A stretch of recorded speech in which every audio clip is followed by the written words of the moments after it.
right. What's up, everybody? How we doing? Matt here. Another primetime live stream. Today's guest, very special guest, DrProfit. First name Doctor, last name Profit. How we doing? Doing good, man. I've been excited to come on this all week. I was looking forward to it. Yeah, we appreciate you taking time. I know you got a lot of stuff going on. Yeah, we used to have a Parlay Doc, that was his name, on that would do streams, but he doesn't do like gambling stuff anymore. So I had to fill in with a doctor of sorts. Although he's actually like he does this on the side. He's like actually a doctor in real life. This is just like fun. But anyways, always good to have a doctor. Yeah, those of you in the stream, any questions you have, put them in the chat. We'll get to as many as we can. And as always, everything is tracked in the spreadsheet that I linked. You can go look at that, see how everything's going. Pretty good. We had a rough stretch in like weeks 2 and 3, kind of bounced back a little bit. We're up like 6 units on the year. Not amazing. It's all been carried by the guests. I'm down a half unit. So like, it's really just all the guests that have been carrying me. But we got a decent game. Should be fun. Bucks Falcons. So we'll start off with the main lines as we see like money line. Falcons a little bit, not I'm going to say heavy favorite, but they are favored. -130 is best offered price, and then spread 2.5 with a 43.5, 44 over under. So anything you like here on the main lines? So I went back and forth a lot because I think the Bucks are a better team and there's some systems supporting them, but I was on them last week and I tried to look up a system where it's like, if you're a short underdog back-to-back weeks and you won the first matchup, the win rate on the next one was horrendous. So I almost want to take Atlanta just off of principle, but I don't have any play on the winner. Yeah, I'm with you. I would actually lean towards the Bucks to win straight up. I feel like it never made sense to me that the Bucks were short underdogs last week because they were at home. It was, 107 degrees on the field, and the Eagles were missing aside from the quarterback, if you were to rank their most important offensive players, they're missing 3 out of the top 4, like Lane Johnson, A.J. Brown, Devontae Smith. It never made sense that they were favored, and they just whooped them. That game was never close. And the Falcons, if you just look at the scoreboard, are coming off of a win over the Saints. But that game, they had a punt return or blocked punt touchdown and a pick 6 that, I'm sure you saw it. Derek Carr got hit, the ball went 50 feet in the air, linebacker caught it and took it to the house. You're telling me they barely won and they got 2 non-offensive touchdowns. To me, that screams fade. So I'm with you. I don't have a play on the main line. I would lean towards the Bucks. If I were to play it, I would just take the money line. I wouldn't mess with the spread personally. At 2.5, no point. Yeah. Yeah. You're money. Yeah, exactly. Exactly. Might as well take the plus money. I'd only put if I were to play it, I'd only put a half unit on it. This is not, and again, I didn't touch it. It's not going on the sheet. I didn't give it out anywhere. It's just a lean. And then the total, do you have any thoughts on the total? I think the under. I think both these defenses are better than both of the offenses that they're going against. So for me, it was pretty straightforward. Yeah, easy enough. Are you kind of looking at the? Sorry, my dog was barking. No, you're good. No, you're good. I was just gonna say it's a dog friendly show. So dog wants to come make an appearance. My dog does it all the time. It's dog friendly show. Sorry, what were you saying? Oh, I was just saying, I think both of the defenses are better than both of the offenses that they're going against. And then obviously primetime unders is a nice system that everybody loves. So for me, I thought it was, I didn't play it officially, but I thought if I were, for me, the under felt pretty straightforward. I'm not sure if you're seeing it differently. Yeah, I go back and forth because actually, and I'm not going to quite go to say disrespectful to the Tampa Bay offense, but I think it's kind of 50. That Bucks offense, they can randomly just kind of pop off. They did it in weeks 1. Again, against the bad defense, Commanders did it last week against the bad defense in the Eagles. So we don't really know if they're real or not. That game, they're terrible against the Broncos, who might actually have a really good defense. And then that game against the Lions, they they won, but they got outgained by 200 yards. So I'm a Lions. Yeah, don't even get me started. Yeah, at least that was your only. Sure, you're feeling good. Your only loss of the year, at least. You'll take 3-1. But yeah, I'm not going to tell you about that. It was just Jared Goff red zone turnovers. It was just a weird game. I think I do agree with you what you're saying before. I think they're just a fluky team, and somehow Kirk Cousins keeps walking into wins. Both when he was with the Vikings and now, he just walks into wins that he never has any business winning. Yeah, and also, this system hasn't quite been but the fake Kirk Cousins in primetime was a printing machine for years. He kind of reversed that a little bit. He beat my Eagles on Monday night, week 2. He last time we saw them in primetime last year, they beat up on the 49ers. So who knows? I don't even want to give a lean to the total because like I could see this just being a field goal fest. You know, like with these teams, I would not be shocked to see them to see that. Yeah, I mean, Tampa has good wide receivers, but like Baker Mayfield can pumpkin at any moment. He just needs to get pressured, which I guess the Falcons don't really pressure the quarterback. So yeah, this helps me even more with the total. With the Bucks lean. But yeah, I mean, I don't know about you, but I have much more success when I'm betting player props. Like I'm curious, like main lines, I just for whatever reason just cannot get like sustained success with main lines. For me, I'm more successful on main lines, but only because I'm way more selective with them. I got most of my following over the course of 2-3 years off player props, and then moved to a sportsbook state rather than a DFS state. So I've recently picked up on it the last couple months, and because I'm only finding like 1 or 2 a week rather than 7, 8, 9 player props, I'm way more selective with it. But if you just told me to pick 8 game picks and 8 player props, I'm probably going to be better with the player props. Yeah, that makes sense. And like, I mean, if you're trying to bet every single main line and beat Vegas, like that's not going to happen. You know what I mean? Like they're way, these lines are way too sharp. Yeah. I mean, being selective and like, I kind of like, you seem like to be like a big system guy, which I like, because then you're kind of divorcing yourself from the matchups. Cause I feel like you can't just drive yourself crazy looking at, this offensive line for defensive line. Like there's so many, especially in football, like intricate, sounds right in my face. It's nice. Intricate matchups that I feel like as like playing systems, I kind of agree with that logic. Like seems to make a lot more sense if you're just kind of playing a system as opposed to playing a matchup. Yeah. So because of the player props, I get to identify the matchups pretty thoroughly because I always start there.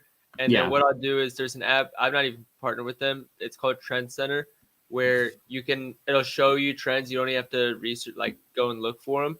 And if I know there's a matchup I like and it also happens to have a system that supports it, then I'll play it. But I'll never just be like, oh, this is a good system, even though I disagree with it. I'll never play one of those. Sure. Yeah, for sure. Of course. You have to look into it a little bit. Yeah, I think, now we're just kind of talking strategy, but I feel like I've always been able to identify like player versus defense as opposed to like unit versus unit. You know what I mean? Yeah. That's always what I do. Like, yeah, I think the running back has a really good option, like really good matchup. This specific receiver, tight end, whatever. And it's the same thing for the NBA. Like I'll go matchup hunting in the NBA, which it's too, like for me, it's too hard to do like both teams against each other. But like, if I'm like, this player's going to pop off from 3-point range or like rebounds, whatever. Like that, I think is a lot easier for NBA, at least for me. Yeah. It gets tough because you could be looking at the exact right matchup where, let's say I know a bunch of people were on Chris Godwin a couple weeks ago. Let's say you're right that Chris Godwin gets 9 receptions today. Okay, there's still 25 other pass attempts. So you have to zoom out a lot more than we're used to when we're so focused on player props. And it feels like that's what not just cappers, but just like sports books in the industry. It feels like every day they're just getting more and more towards player props. Yeah. And there's just more fun. Like it's, especially with the DFS, like if you're in Texas or California, you can play, or I guess Florida, you can use Hard Rock, but these massive states, you can't legally bet on sports, but you could use these apps. So people just kind of gravitate. And I also feel like, I mean, fantasy's been a thing forever. So people are like, oh, I'm already rooting for players. Now I can just bet player props. Yeah. Anyway, speaking of player props, we can transition. I have 2 that I actually bet. I have a couple leans. I think you said you have 3 that you bet, and then you have a couple leans as well. So just give me your first player prop. So my first one, the line has moved a lot, was Bijan Robinson over 3.5 receptions. Okay. I knew I was ready to play it at 4.5, and I was just waiting for the line to drop. It opened at 3.5 plus 112. Plus money. Yep, and I had never put in a bet crazy. So fast. It was it was such a good feeling. So when I saw the line move on other books, I was like, gave me that sense of validation. It was like, I knew it was crazy. Okay, good. Yeah. But that's the first one I'm on is Bijan over 3.5 receptions. The Bucks, I'm pretty sure they have the highest check down rate allowed in the NFL. So but they also don't allow a lot of yards per reception. I think they were league average. So that's why I went receptions over receiving yards at least. Sure. Yeah. So just care because that 3.5, I totally agree. Absolute smash at plus 112. If you're playing it right now, would you take, I guess you can get it at minus 125, or do you just take it at 4.5, get plus 170 and just lower your unit size? Like if you're playing it right now, what would you recommend? I do the 4.5 because what I was gonna do was I was gonna ladder it all the way up to 6 or 7 receptions. The only reason I didn't was because of the hamstring issues coming out. Yeah. But the more I thought about it after the line moved, I think he's gonna get a lower rush share usage. I don't think his receiving work is gonna change. Yeah, I agree with you. If I like for people that haven't bet anything yet, if I were playing this right now, I'll do the 4.5 receptions and I'll do it for a half unit. I wouldn't put the full, at least for me personally, the full unit on it. But I mean, we're completely aligned on Bijan Robinson. I took his receiving yards.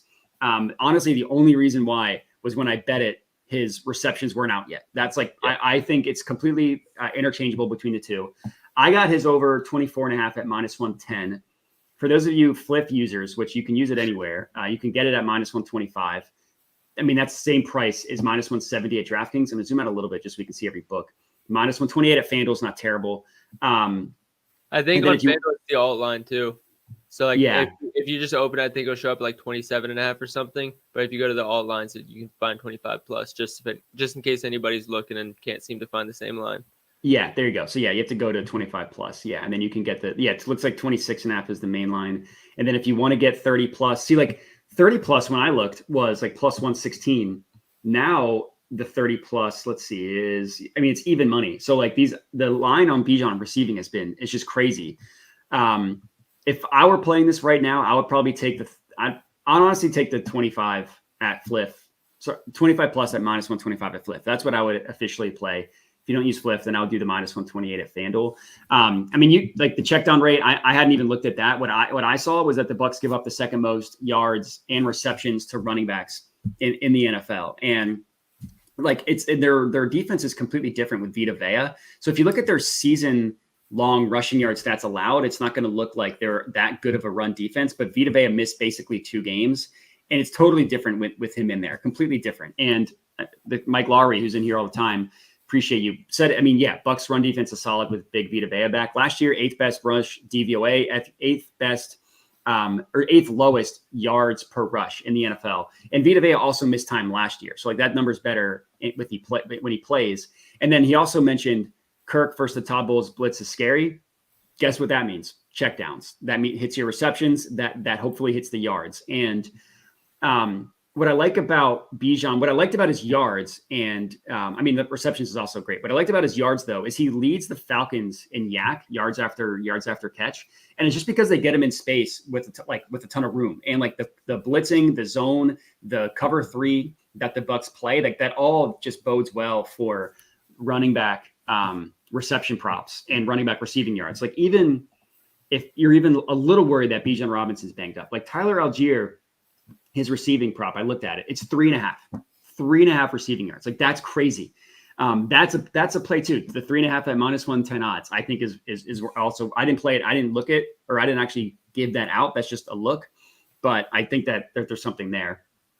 Yeah, if Bijan is playing less snaps than we think, that's going to be absolutely air. It's crazy. Yeah, that Bucs run defense is elite. You don't even have to look at any of the stats, the stuff, right? Yards per carry. That Bucs defense is elite no matter what anybody says. So I like the way you think. We think the same way where it's like, oh, they're going to want to use Bijan. He's one of their best players, but the run defense is good. So let's throw him the ball instead. I was thinking the exact same thing. Yeah, 100%. Yeah. So I hate that the line moved so much. Like people watching I follow you, that follow me, like watch my YouTube video, like I can't get that anymore. It's frustrating. So yeah, I'm putting in the 4.5 receptions for a half unit for you, unless if you're cool with that. Oh, that's good with me. Yeah. All right. And then I will put in the 30 plus for me as well for a half unit. So all right, that's your first one. I think you said you had 3. So what's the second one you have? So the second one I have was the Bucs kicker McLaughlin over 1.5 field goals made. Atlanta actually allows, or I don't know if allows or forces the right word, but the highest field goals per drive in the NFL, I think it's 0.32. He's over in 15 of 21 since last year. Kickers against Atlanta are over in 15 of 21 last year. And I think the Bucs are just in a regression spot after blowing up last week, and now you get a short week against a good run defense or a good defense. they're both red, so in my mind I keep mixing up which is which. Yeah, no, you're good. But I think once it gets to short fieldage, I think there's going to be 1 or 2 possessions where they run into some trouble. So I think 1.5 field goals made. I got it at minus 123 on Caesars. I think it's 125 on, was it MGM? What is it at now on MGM? Yeah, I'm looking at, so I was trying to find, I can only find kicking points. I can't find total field goals made. At least I don't think, oh, there we go. They're just kidding. Looks like I do kicking points too. It's the same thing in the end. Minus 130, I think is fine. I'd probably play it up to 135, 140. Okay. 140, I'd probably play a little lighter, but I think up to 135 is fine. Yeah, that makes sense. That makes sense. Yeah. So, all right. I love that. I mean, like kicking props in primetime that's got to be like the biggest, I don't know, like I'm not sure what the word I'm looking for, but like moneymaker, printing money, whatever you want to, like, whatever you think about, like, because it's lesser known. Not a lot of people, like, no one's out there talking about like kicking props, but I feel like every single time you see a primetime one, they cash. It's crazy. Oh, yeah. And especially for a game like this. And yeah, I feel like the Falcons defense is a little bit underrated. Like they're solid. They have good players up and down the roster. They're just not flashy. So they don't get a ton of, they're not like, people don't talk about them like with the Ravens last year with the Steelers, because they don't have a ton, like they don't have a TJ Watt or anything like that. So yeah, I love that. I think that's solid. So it's Chase McLaughlin. There we go. I just want to make sure I write that down. Over 1.5 field goals. Yeah, I guess it is kind of the same thing, kicking points and field goals, because you assume they're going to score at least 1 touchdown. But yeah, we'll go with you can get the out with 4 touchdowns and a field goal, but that's not really what I'm betting on when I bet a kicking points prop. So yeah, for sure. The second play that I gave out, I also think this one unfortunately got nuked over the course of the day, was I took Ray McCloud. So I got him over 33.5 receiving. Are you on the same thing? I'm not on it, but I think I've played him 3 times this year already. He's the books just haven't caught up to him yet. All right, so you can get 35.5 at minus 120. I got over 33.5 at minus 110. That's long gone. I would take this if you use Fanatics.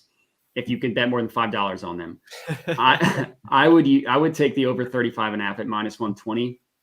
I think I saw you post something about like, here are the teams that play the most of this specific coverage, and here's the best matchup against that coverage, right? Because that is Ray McCloud against this Bucs defense. So I got to put up here, the Bucs actually play the most zone coverage in the NFL. Ray McCloud against zone coverage, 2.33 yards per out run and 0.24 targets per out run. So, I mean, what are we projecting routes for him? 25, 30? Yeah, that's what he probably at. That puts him at like 55 to 70 yards already. Yeah, exactly. He's not going to face zone coverage every play, but like just to put it into perspective on how good that 2.33 is. It's crazy. Yeah. Oh, it's wild. Yeah. And like, so they play, if you gave out the actual number, I missed it because I was typing. But they play it like 85% of the time. That's how often they play zone coverage. And where am I? Yeah, 84.4%. That's how often they play zone coverage. Like that's the highest in the NFL. And then they play cover 3, which is kind of a form of zone coverage, just like 3 high safety or 3 safeties, 1 too high. I think is how that works. I'm not a huge like total football guy, but they play cover 3 at the 3rd highest rate in the NFL. McCloud, highest yards per route run against zone, as you mentioned, 2.26. That's like over 1 yard better than the other receivers. The next closest is actually Bijan, which just helps our point. And then he has the best separation score and the best win rate against cover 3 as well. So, and like, look at what he's done this year. He's only had 1 bad game. Week 1, 52 yards on 7 targets. Week 2, 42 yards on 5 targets. Week 3, his only bad game, 17 yards, 3 targets, bad game. That's fine. Last week, 52 yards on another 7 targets. Like he gets a ton of work. And they design targets for him too. They give him like the play action rollout that's like designed for Ray McCloud, getting him the ball in space. And like that stuff's important because like if you look at design targets on the Falcons, Bijan's number 1 with 7. Darnell Mooney and Ray Mccloud are both tied with 4 each, and nobody else has a design target. This is per fantasy points on the Falcons. So yeah, I hate that it got nuked. Like that unfortunately just happens if you're getting the lines early. But I would still take it at 35.5 at minus 120 at Fanatics. And I actually laddered him up to 50. So I took him up to 50 plus for a half unit. I got that at plus 225. That's long gone. I would still do that same exact play at plus 180 at FanDuel. I would still ladder him up for a half unit up to 50. Matt, you speak my language, man. There's not enough cappers in the industry where they're like, I like this play, I like it so much, I'm taking it up to 50. Everyone's too scared for their win-loss record. People just need to go get those plus money props more. I fucking love that. Oh, trust me, my vendetta against people talking about win rate or like winning percentage is like that's like my biggest thing. Like there was a guy who would comment on my YouTube videos because I did that for NBA. Like I would take like, oh, his over unders 22.5. I'm taking him 25 plus for plus money. And I'll do it that for 3-point props too, because the lines just shift dramatically by going up one. And then I'll give out 4, all 4 would be plus money. And the guy would comment, he was like, you give out all these long shot props, you only hit them like half the time. And I was like, do you understand what that means? Like, that's actually a really good thing. Like, that's a compliment that you don't even understand. You say thank you? Yeah. Yeah. Or yeah, it's stuff like that. It's like that. It's actually really good. So I appreciate it. And then if I have a day on Pickett where like my win loss is like terrible, especially if I'm betting like a home run, like 3 home run props and one of them hits. I know I had one day that my record was like 6 for 18 and I was up like 4 units. I was like it's my favorite thing. Yeah. The win loss record. And I don't know, like we kind of speak the same language, but like my logic for this is let's pretend a receiver averages 60 yards a game. Like he's not getting 60 yards every single game. He's having games with 20 and he's having games with 100. So if you can identify the spots where you think they have like blow up potential, which is what I try to do, like you could like really, really make some money doing that. Like on Monday night, I had JSN up to 10 plus receptions. He ended with 8. I saw that. And 8 plus receptions was like plus 550. And like you hit one of those ladders and you could be wrong for 3 straight weeks and you're probably still like breaking even. You know what I mean? Yep. Oh, 100%. I think there's a difference between plays that you're playing because the matchup's really good and then you can ladder because you think they're going to explode, and then plays that you're playing the line because the line itself is too low. And I think there's way too many people that don't realize that there's a difference. They just think I'm betting on him to do over 4.5. If he gets 7, I hit. If he gets 5, I hit. And I think there's a difference that not enough people play to their advantage. Yeah. And I just think like be responsible with your unit sizing. Like I try to make it so like if I'm doing a ladder, I try to make it so if he hits like the floor of it, the main line, if you will, that at least I'm breaking even. So I'll put 1 unit on that and then I'll have like a unit or less than that on the ladder. And I was going to say something based on what you said, but yeah, another thing, it's like playing the number. And I also try to find like buy low opportunities. It's not necessarily what I did with McCloud because he's been good all year. And I just don't think the books have caught up, but it was like Jamar Chase heading into that Monday night game against the Commanders, like perfect buy low spot. Like I have a couple that I'm like kind of waffling over for Sunday. So a couple that I've already sent out, a couple that I'm still debating. Like if they've had like a couple bad games in a row they're not like Mark Andrews, who's just deleted from the universe, then you expect they're going to have like a ceiling game the next time out. So it's certain things like that where you can like identify some valuable player props. So, all right. I mean, hopefully people enjoy it. I love talking strategy. It's like my favorite thing to do because like you can learn something. So hopefully people find this helpful, but I think you have one more, right? One more player prop. Yep. So I haven't posted this one officially, but I mentioned it in, I put it in a parlay that I posted on my YouTube channel, but it's Chris Godwin. He obviously gets the Falcons. The Falcons allow the 3rd highest target percentage to the slot, only behind the Titans and the Lions, which by the way, he went crazy against the Lions too. And he is also the best receiver for the Bucks when the quarterback is clean, when there's not a quarterback pressure. And the Falcons have the 6th lowest pressure percentage. Godwin without pressure, he gets 2.7 yards per out run and 32% targets per out run. And to wrap it all up, the Falcons are really good on the outside. Their DVOA is one of the highest in the league, both on the left and right side, whichever way you put it. But in the middle, they're actually below average. And again, who runs a lot of routes in the middle? The guy in the slot, Chris Godwin. So I think it makes a lot of sense. I played him for 80-plus yards. If it wasn't a primetime game with the whole under system, I would ladder to 100. But since it is, I'd probably stick to 80. Okay, I love it. I mean, I feel like that's a good like kind of zag because, I mean, Mike Evans is the alpha, and his over under is less than 60. Like last I checked, it was like 58.5, 57, depending on where you looked. 57.5 at Circa, 58.5 at most of the books. And look at Godwin, all the way up at like 65.5. I mean, that's not really a real one. Like 66.5 is his main line, 67.5. Most have it like 68, 69.5. So I love that. I think that's solid. I think like people kind of forgot about Godwin because he got hurt towards ACL, came back a little bit too early last year. Like just never really kind of found the groove, but he's been awesome this year with Baker. He's been awesome. So I love that. I think that's great. You can get that. Looks like Hard Rock has it at plus 150 and then plus 145 at some other places, Caesars, Fliff. Yeah, I think that's solid. I was looking at, and I'm curious your thoughts. I love the Godwin play. I was looking at Sterling Shepard because they're missing both Trey. I forget the guy's name, but they're missing. Like there you go. Trey Palmer. Thank you. They're missing him and the rookie Jalen McMillan. Sterling Shepard got his first piece of action last week and 3 receptions for 50 yards. And like, look at his over under. We're talking 19.5. It's crazy. So like, if we think this is going to be a game where they're going to spread it around, like that kind of goes against your like stealing for Godwin if he's gotten 20, 25 yards. But I'm just curious if you looked at all at Shepard. Dude, Sterling Shepard before all the injuries, he was always the player that was like, oh, he's underrated. Nobody wants to give him his respect. He's so good. I haven't watched enough tape on him to see how he's done after he got back from injury. But if you say Sterling Shepard, you're speaking my language. There we go. Yeah, I didn't actually bet it. That's one that I gave out. I don't remember where I gave it out as a lean. I haven't actually bet it. I don't know if I will. I'll probably just stick with I don't know if they had too much on one game because then like if the game script goes haywire, then you're like, oh, I just lost everything. So I try to play individual games, not super heavy. Cool.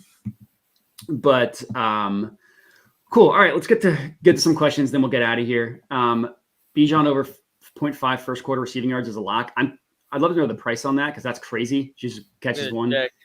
Yeah. I think the first quarter market is nuts, by the way. Go ahead. Sorry. Just in general, first quarter market, if you ever just scroll through them, you're like, none of these look like real lines. These feel way too easy. And you just want to parlay all of them. And it never works out. Yeah. Well, especially for parlay. But for NBA, I didn't really look into first quarter props until the end of the year. And it was like one of my highest ROI markets. Really? Yeah. Because let me see. I have I like really got into the NBA like this year. So let's see. My ROI first quarter point props was 32%. That was my ROI. I played it 43 times. And it's like, if you look at, it's my highest ROI except for like triple doubles, which I played too. I had 2 triple double props, 32% ROI. Like that doesn't really count. But yeah, it's because like for NFL, I haven't quite cracked the code. So this is not really helpful for the game tonight. But for NBA, they take whatever their total points prop is, they divide it by 4, and that's their first quarter point prop. And like they never do anything differently. So there's players like Embiid, Luka, Kristaps Porzingis, Jaylen Brown, DeAndre Ayton that consistently score more in the first quarter that the books never adjust. I hope that doesn't happen this year. I hope they don't adjust this year, but that's just something to look out for the NBA. But yeah, I mean, the 0.5 first quarter receiving prop for Bijan is crazy. On FanDuel, it's 1.5 minus 110. Okay, so that's not, yeah. I mean, that 1.5, you just hope that he doesn't catch a screen pass for 0 yards and you're gonna be pissed. But yeah, that's a good one. Ray McCloud's 3.5, just in case you were wondering. What is 3.5? Ray McCloud first quarter. Really? I'm just surprised that his is that much higher than Bijan. And like Chris Godwin, his full game line is, what do we say, was 70 yards? His first quarter is 10.5. Like all of these just look so incredibly doable. Yeah, that's crazy. Yeah, I don't know quite, because I feel like people like teams don't really start passing until the second and fourth quarter, like the first. Like, that's exactly what it is. Yeah. I've seen some people on K. Dotton. I think I mentioned him on maybe my show is Slop. He's not bad. I mean, you could get his like over under. I guess that's at Circa, but like basically at 30 yards. It's kind of the similar logic for Sterling Shepard. Is like if they need like their 2 of their top 4 targets are out. So who else is it going to be? Yeah, great first name. First of all, Ray McCloud and Mooney ladders are good bets. Yeah, the Mooney one I just stayed away because his numbers were higher, and I feel like him and Ray could have like a very similar day. But I wouldn't talk anybody off of Mooney either. Bro, Kirk loves Mooney. Who does? Kirk Cousins. Oh yeah, he does. Yeah, He 100. loves Yeah, it. yeah. I mean, Kyle Pitts is just he's awful. Like his separation score, he's totally cooked. I don't know what went wrong there. Yeah, I mean his rookie year, it's like one of the only tight ends to ever have 1,000 yards his rookie season, and then he's just been. I mean, you could explain it away with quarterback play that the last 2 years when it was who's the guy they had last year from TCU, the quarterback Desmond Ritter. From Desmond UC. Ritter was, yeah. Sorry, where'd he go? He went to Cincinnati. Oh, did he go to? I mixed up TCU. Yeah. I guess I see you're a Cincinnati fan in the background, so I guess is that like? I live there right now, but I'm from Kentucky. Okay, gotcha. And then the year before that, it was Marcus Mariota, who can't hit anything. Drake London, I think, is a solid receptions prop, a solid touchdown prop.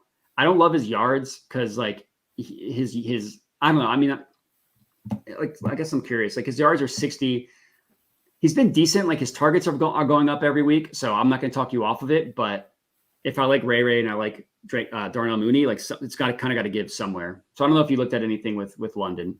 So I did. But the guy that I co-host with on the YouTube that we paired him with, Godwin, was London, and he was higher on him than I was. But the big thing that I did notice when I was looking into him was on FTN you can sort through the DVOA versus like the number 1 wide receiver, the number 2 wide receiver, and the number 3 wide receiver, and then tight end and running back. The only option that Tampa Bay isn't top 10 against is the wide receiver 1. They're 14th. But versus wide receiver 2s, they're number 1 in the NFL. Versus wide receiver 3s, they're number 9 in the NFL. And versus tight ends, they're number 12. So it's like, even though it's not a good matchup to say they're the 14th best, it's better than all the other roles off on the board. And Drake London's first read share just keeps going up and up every week. So and I really like him as a player. I don't know if this is necessarily the matchup where it's like, oh, he's going to show up on primetime and get 120 yards. But I think he's really fucking good. And I think it's similar to Ray and McCloud, where it's just, I don't think the books have quite caught up to him, whether this is the match where he's going to explode or not. I just think the line's too low. Yeah, that's fair. I mean, like his target share, if you look at every week 1, you can kind of just completely take out because like Kirk clearly couldn't move in week 1.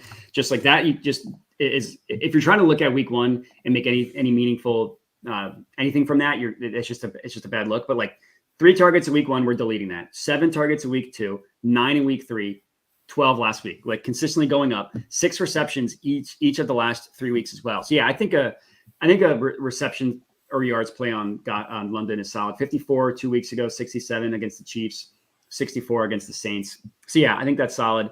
And just to comment on Kyle here, my friend Kyle needs to learn how to read better, because if you look at my messages to him, I sent him to this on Monday. I can't do tomorrow or Tuesday. I can't do tomorrow or Wednesday. And then starting Thursday of next week, which is 7 days from now, I'll be out for that week and all of the following week. So Kyle, if you learn to read better, you will know. Anyways, Kyle loves to come on here and troll me. It's all love. It keeps the live streams with some energy. You got to have at least some chirps in the comments, some friendly chirps. Yeah, exactly. So, talk the talk, walk the walk. Pitts is terrible. Anyways, all right. I'm a big believer in Pitts too. He was awesome in college. He was awesome. Like everybody's like, oh, why would you take a tight end 4th? I was like, no, this is a good one. Like he's a unicorn. It was good for them to take him high, and it's just, I'll own up to it now. It was a bad read. Yeah, I mean, hey, like I said, his rookie year, you can claim victory because he's got 1,000 yards. My dog is barking in the background. He loves to yell at the neighbors.